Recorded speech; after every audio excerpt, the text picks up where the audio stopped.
one kerfuffle here for the Fire. Brian Gutierrez got hurt during warm-up, so he is no longer available. Federico Navarro slides in. Meanwhile, for Pablo Mastroeni and Real Salt Lake, no problem. Just two center backs get scratched in the middle of the week, so now you're going to have two fullbacks playing at center back. No issue.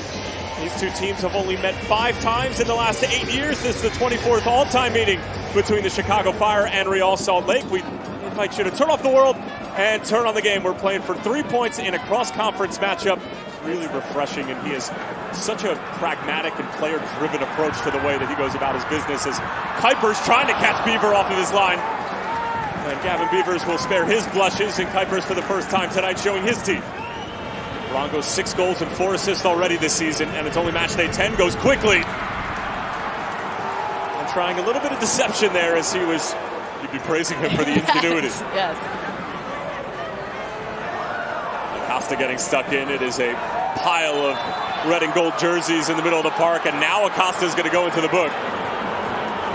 First yellow card of the evening.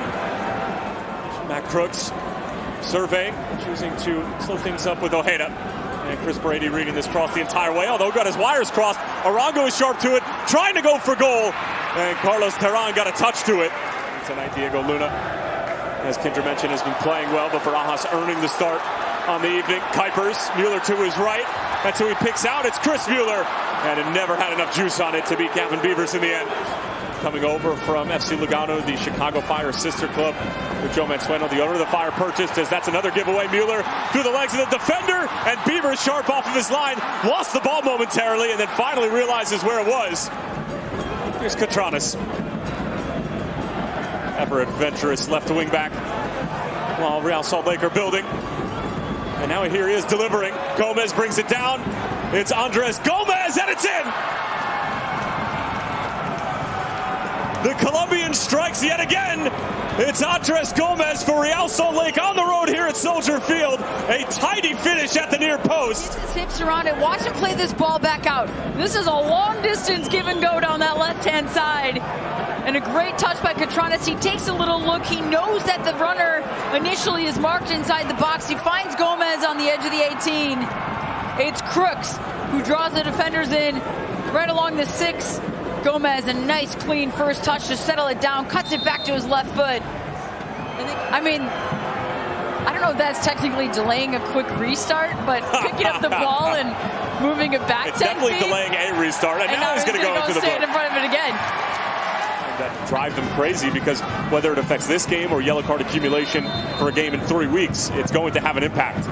As Acosta's ball is a little bit too close to Beavers, and he needs to be careful there. But yeah, that's... I've said my piece. Oh, that's a bad giveaway from Chicago. It's Chicho Arango. You cannot give him that kind of opportunity. Not with the form that he's in. It's 2-0 to RSL. That man is inevitable at the moment. Yes, it's a mistake. It's a terrible giveaway. You see the give and go here. It looks like Chicago's winning the ball back. Should be so simple. And you know he's always going to be lurking. You got to take a look over your shoulder. There's no reason to play it back to Chris Brady in that moment. Even if he was wide open, turn outside and go up the field. You had just won the ball back.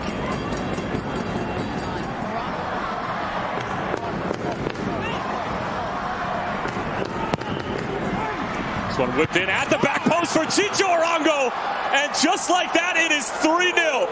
And just like that, Chicho Arango stands alone at the top of the Golden Boot race in Major League Soccer.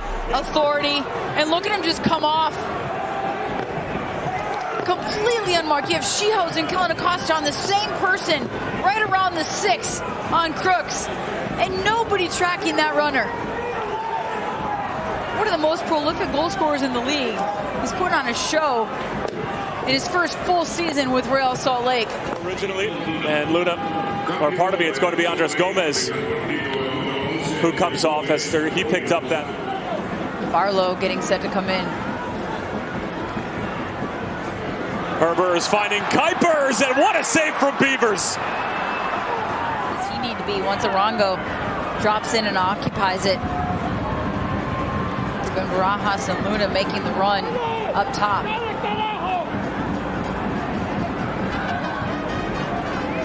Ball whipped in. It's a dangerous one for Tom Barlow, but didn't get clean purchase on it.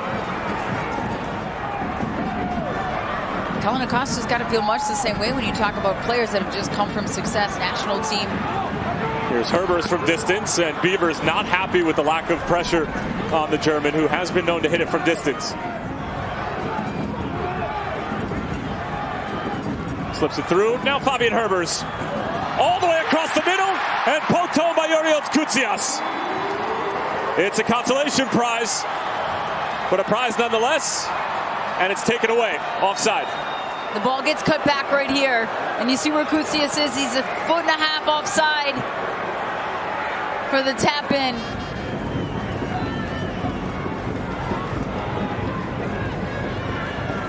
What a turn that is from Anderson Julio, and wasn't too far away from giving the traveling supporters something to remember even further from this night. I think that they're going to feel pretty good about the way they won this game on the road with the rotation of the squad.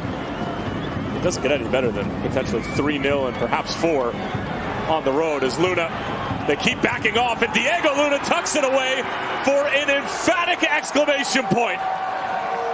His first goal this season, and it caps off a night to remember in Chicago.